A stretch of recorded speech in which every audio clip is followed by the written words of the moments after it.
ওই, কি হইছে? I love you. থাপ্পড় চিনোস? কেন, দিবি নাকি? হ্যাঁ দিব। দে তাহলে। বেহায়া হি হি হি। কুত্তা, ভালোবাসি। যা ভাগ। তোকে নিয়ে ভাগি? হুর, আমাকে ভালোবাসতে তোর সমস্যা কই? জানি না। বল না। ভালোবাসতে হলে একটা ফিলিংস লাগে, ফিল করতে হয়, কিন্তু তোর জন্য আমার ওটা হয় না। ওহ, চল বাসায় যাব। চল। তারপর বাসায় আসলাম। ওহ, এতক্ষণ তো আপনাদের আমার পরিচয় দেওয়া হয়নি। আমি তানভীর, এবার ইন্টার প্রথম বর্ষ, বাবা মায়ের একমাত্র সন্তান। আর যার সাথে এতক্ষণ কথা হলো সে হচ্ছে ঋতু। পুরো নাম নাইমা ইসলাম ঋতু। নামটা যেমন সুন্দর তেমনি মেয়েটাও দেখতে মাশাল্লাহ। ছোট থেকে আমরা দুজনে একসাথে বড় হয়েছি। ওর আর আমার বাসা একসাথেই, মানে পাশাপাশি। অনেক পরিচয় দিলাম, এবার ফ্রেশ হয়নি। তারপর ফ্রেশ হয়ে দিলাম এক ঘুম। রাতে ফেসবুকে গেলাম, দেখি ঋতু অনলাইনে, তাই নক করলাম। কিরে পেতনি, কি করিস? কিছু না রে পেত্তর। কাল কলেজে যাবি না? যাব। তুই হুম। কিছু বলবি নাকি? ভালোবাসি গো তোমাকে, তুমি কেন সেটা বোঝো না? বারবার বলার পরও তুমি কেন মানতে রাজি না? তোমার এই অবহেলায় পড়ে যাচ্ছে আমি, পড়ে যাচ্ছে আমার মন। নিঃসঙ্গতার মাঝে আমি একলা রয়েছি এখন। আহারে বেচারা। বল না ভালোবাসিস। তোকে কতবার বলবো ভালোবাসি না তোকে? কিন্তু আমি যে বাসি। আমি বাসি না, বাই। বলেই অফলাইন হয়ে গেল মেয়েটা। আমি ভাবতে লাগলাম, সেই ছোটবেলায় যখন আমরা বড় বউ খেলতাম, কত মজা করতাম, একজন আরেকজনকে ছাড়া থাকতে পারতাম না। তখনকার দিনগুলোই ভালো ছিল। যখন একটু বড় হলাম, স্কুলে গেলাম, বুঝতে শিখলাম, তখন থেকেই ঋতুর জন্য এক আলাদা রকমের অনুভূতি হতো। হয়তো সেটা ভালোবাসা, তবে সেটা যে ভালোবাসা সেটা হাই স্কুলে এসে বুঝলাম। তখন থেকেই ঋতুকে ভালোবাসি কথাটা বলে আসতেছি, কিন্তু মেয়েটা এখনো আমাকে ভালোবাসে না। এতদিন যদি আমি অন্য কোনো মেয়ের পেছনে ঘুরতাম, তাহলে শুধু মেয়ে না, মেয়ের পুরা ফ্যামিলি রাজি হয়ে যেত, কিন্তু এই মেয়ে রাজি হয় না।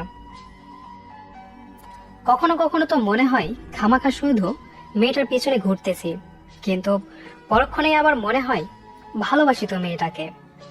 এইসব ভাবতে ভাবতে কখন যে ঘুমিয়ে পড়লাম বুঝতেই পারিনি। সকালে আম্মুর ডাকে ঘুম ভাঙলো।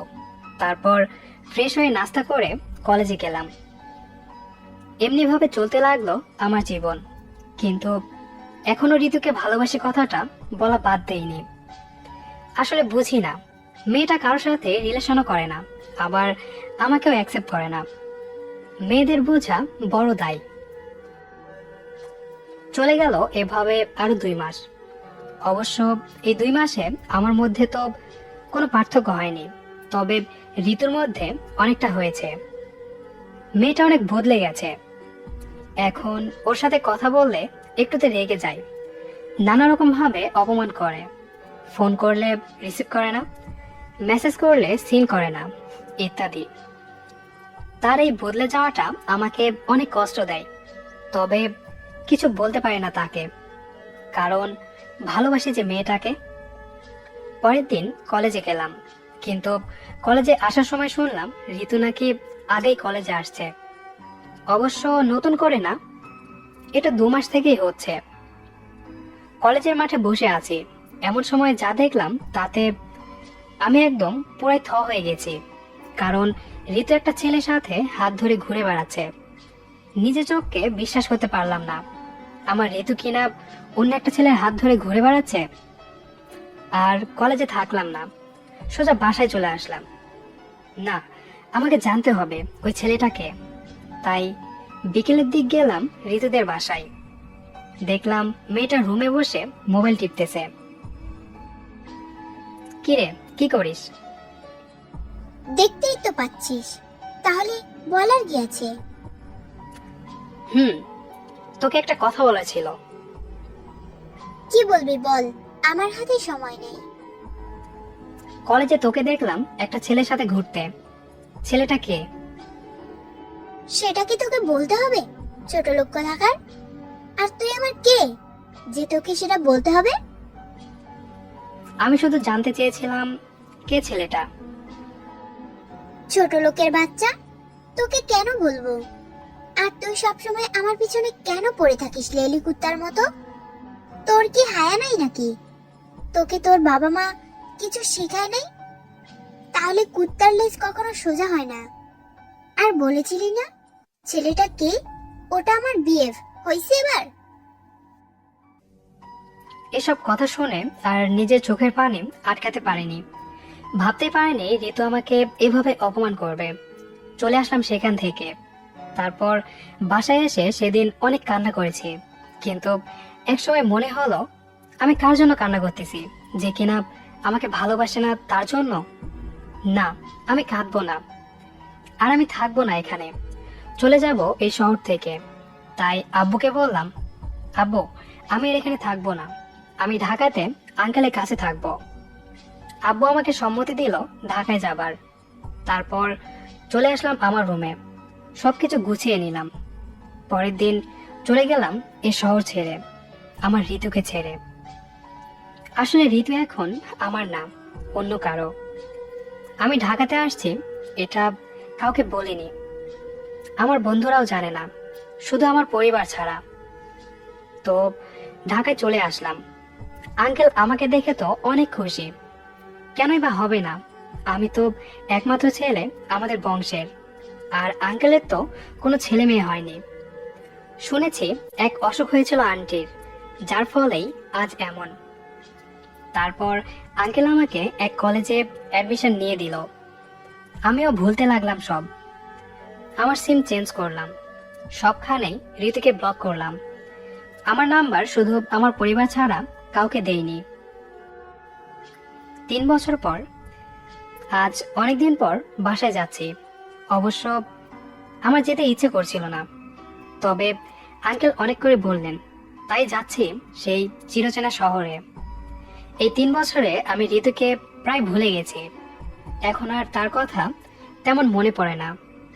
আমি এখন অনেকটাই বদলে গেছি।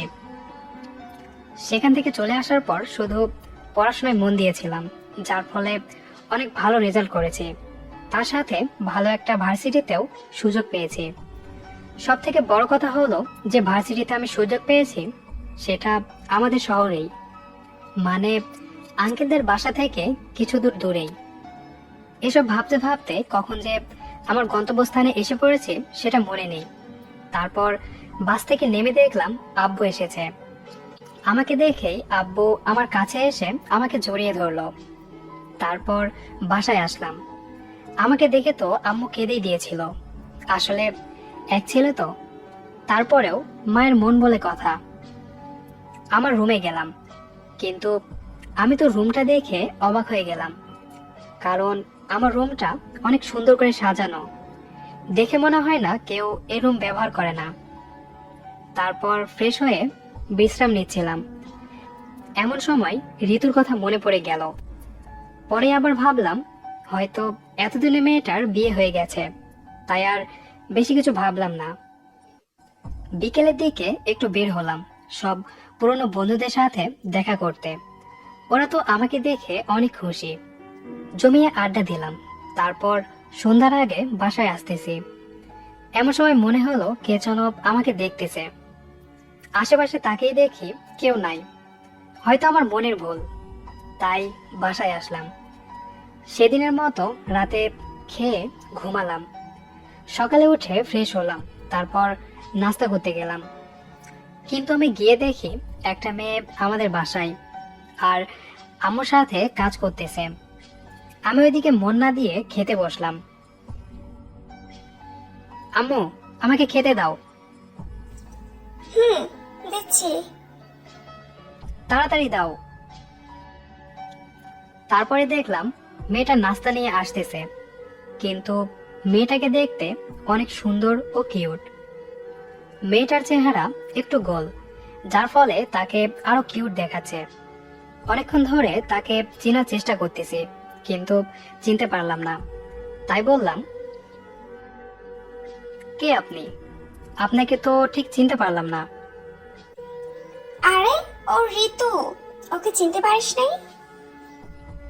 ওহ, তো কি খবর রে তোর? ভালো। তোর কি খবর? ভালোই। তো বিয়েটা করেছিস নাকি? ধুর, বিয়ে এখনো করি নাই। ওহ।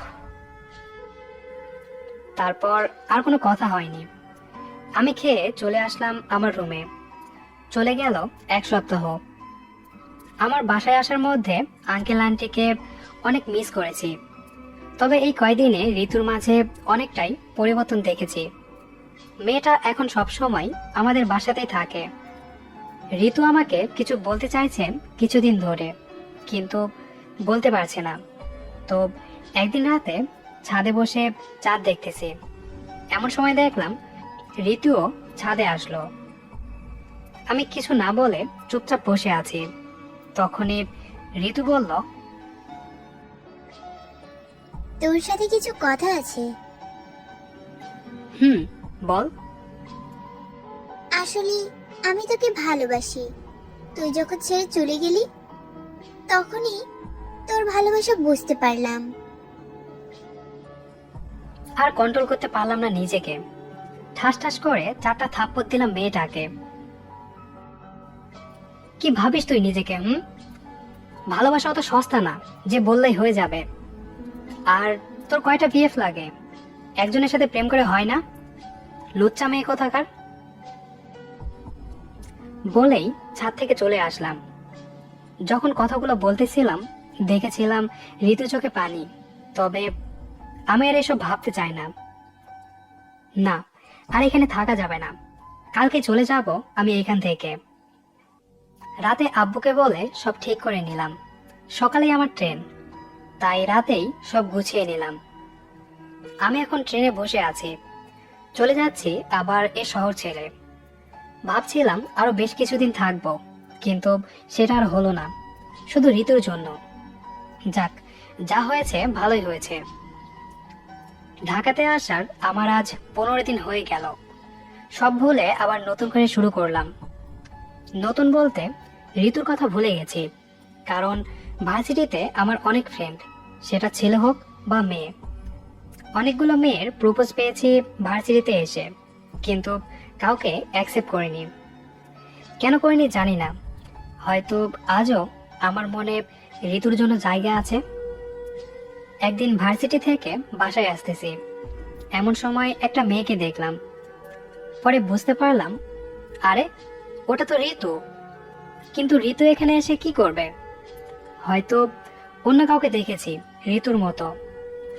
বাসায় এসে যখন ভেতরে প্রবেশ করব, তখন তো আমি পুরাই অবাক। ঋতু তাও আবার এখানে। তখনই আন্টি বললেন, দেখ, তোর ছোটবেলার সাথী এসেছে। আমি বললাম, সেটা ছোটবেলায় ছিল, এখন না। বলেই আমার রুমে আসলাম। পরে অবশ্য জানতে পারলাম যে ঋতু এখানে নাকি কিছুদিনের জন্য বেড়াতে এসেছে। আমি অবশ্য যতদূর পারি ওর থেকে দূরে দূরে থাকি। বেশ কয়েকদিন হয়ে গেল মেয়েটা এখানে আসার। রাতে একদিন ছাদে বসে কানে হেডফোন দিয়ে গান শুনতেছি। বুঝতে পারলাম কে যেন ছাদে আসলো। সেদিকে লক্ষ্য না করে আমি মনের সুখে গান শুনতেছি। হঠাৎ কে যেন আমার হেডফোনটা খুলে নিল। ঘুরে দেখি ঋতু। রাগটা এবার আর ধরে রাখতে পারলাম না।